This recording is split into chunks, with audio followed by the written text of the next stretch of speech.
नमस्कार, खबरें अभी तक पर आप सभी का एक बार फिर बहुत बहुत स्वागत है। मैं अनामिका पांडे हाजिर हूं खबरें अभी तक की बेहद ही खास पेशकश एमएलए हो तो ऐसा के जूरी राउंड में। पानीपत शहर के पहले राउंड में टॉप 11 में से टॉप 6 उम्मीदवार चुने गए, जिन्हें अब हमारी जूरी का सामना करते हुए खुद को रखना होगा कसौटी पर और फिर इन्हीं टॉप 6 में से चुना जाएगा पानीपत शहर का सबसे बेहतर उम्मीदवार।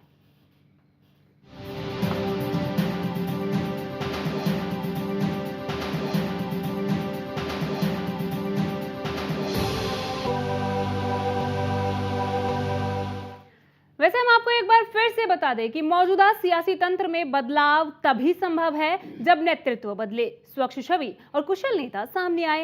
एमएलए हो तो ऐसा कार्यक्रम एक ऐसी ही कोशिश है जिसकी सफलता जनता यानी कि आपकी भागीदारी से ही मुमकिन है। इसके तहत प्रदेश के सभी हलकों से एक के बाद एक सबसे बेहतरीन उम्मीदवार चुनने का खबरें अभी तक का ये सिलसिला लगातार जारी है। इस कार्यक्रम के जरिए हमारी कोशिश एक ऐसे नेता को तलाशने की है जिसे जनता वाकई में कहे एमएलए हो तो ऐसा।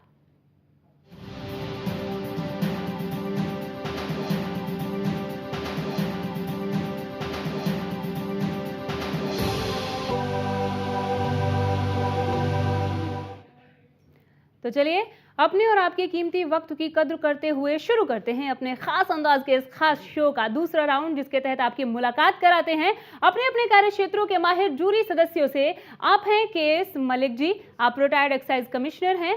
आर.के. आहूजा जी, आप प्रोफेसर हैं। आप हैं अजय झा जी, आप वरिष्ठ पत्रकार हैं। एस.पी. गुप्ता जी, आप रिटायर्ड आईएएस हैं। और आप हैं के द्विवेदी जी, आप समाज सेवी हैं।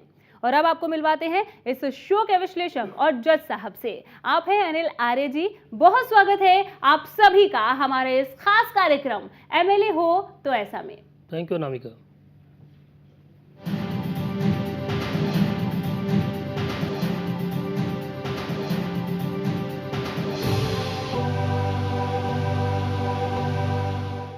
और अब वक्त है आपको उन सभी उम्मीदवारों से मिलवाने का जो पानीपत शहर के पहले राउंड को पार कर दूसरे राउंड तक पहुंचने में कामयाब रहे।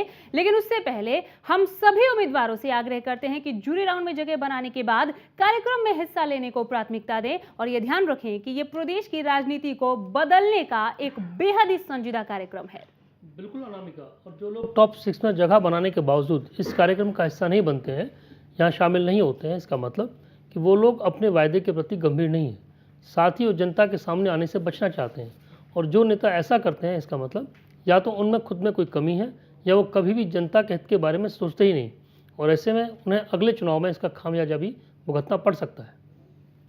अगले चुनाव में इसका खामियाजा भी भुगतना पड़ सकता है। बिल्कुल सही फरमाया जज साहब आपने। एक कुशल नेता की असली पहचान ही यही है कि वो हर परिस्थिति में हर मोर्चे पर अपनी जनता का सामना करने का मादा रखता हो, हिम्मत रखता हो। आज टॉप 6 में 3 उम्मीदवार नहीं पहुंचे हैं, यानी कि आज हमारे साथ यहाँ स्टूडियो में 3 उम्मीदवार ही मौजूद हैं जिन्हें आज जूरी की कसौटी पर परखा जाएगा।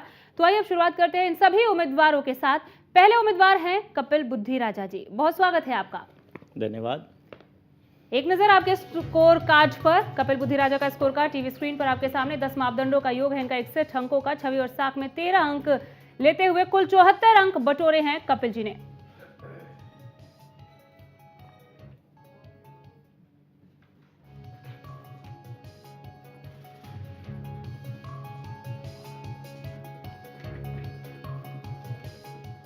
दूसरे उम्मीदवार हैं सुरेंद्र रेवड़ी जी, आपका भी बहुत बहुत स्वागत है टॉप 6 में आज के इस जूरी राउंड में।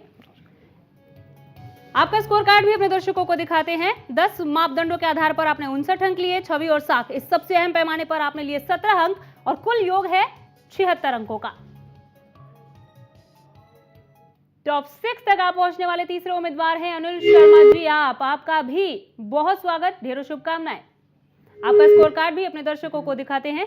10 मापदंडों का योग 54 अंकों का है। छवि और साख में 8 अंक हासिल हुए हैं और कुल योग आपका 62 अंकों का है अनिल शर्मा जी।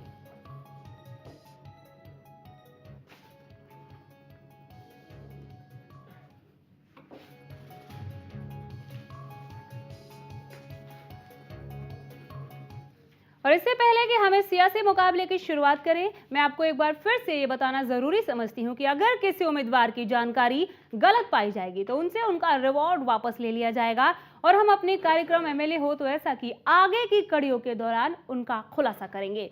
जिस साहब काफी अहम हिस्सा है ये शो का, इसलिए आप इस बारे में जरूर बताएं। मैं बताना चाहूँगा कि जो मापदंड आपको दिए गए हैं उनमें जो जानकारी आप लोग देते हैं वो सच जानकारी दीजिए, झूठ मत बोलिए। उदाहरण के तौर पे अगर आपका कोई आपराधिक रिकॉर्ड है और आप लिखते हैं कि नहीं है और जांच के दौरान वो पाया जाता है, या आपने शिक्षा के बारे में, आमदनी के बारे में, अनुभव के बारे में, वाहन के बारे में कोई भी जानकारी आपने गलत दी तो हम ये मानेंगे कि आप झूठ बोलते हैं, गलत गुमराह करते हैं और यही चीज़ आपकी असफलता का कारण बन जाएगा।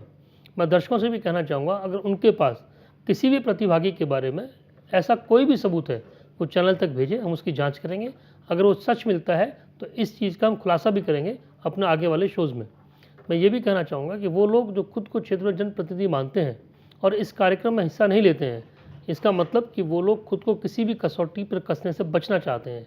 उनसे अनुरोध है कि वो इस कार्यक्रम का हिस्सा जरूर बने। बिल्कुल, अगर आप अपने आप को जनप्रतिनिधि मानते हैं तो कार्यक्रम का हिस्सा जरूर बने। बहरहाल अभी वक्त एक छोटे से ब्रेक का, जल्द वापसी होगी।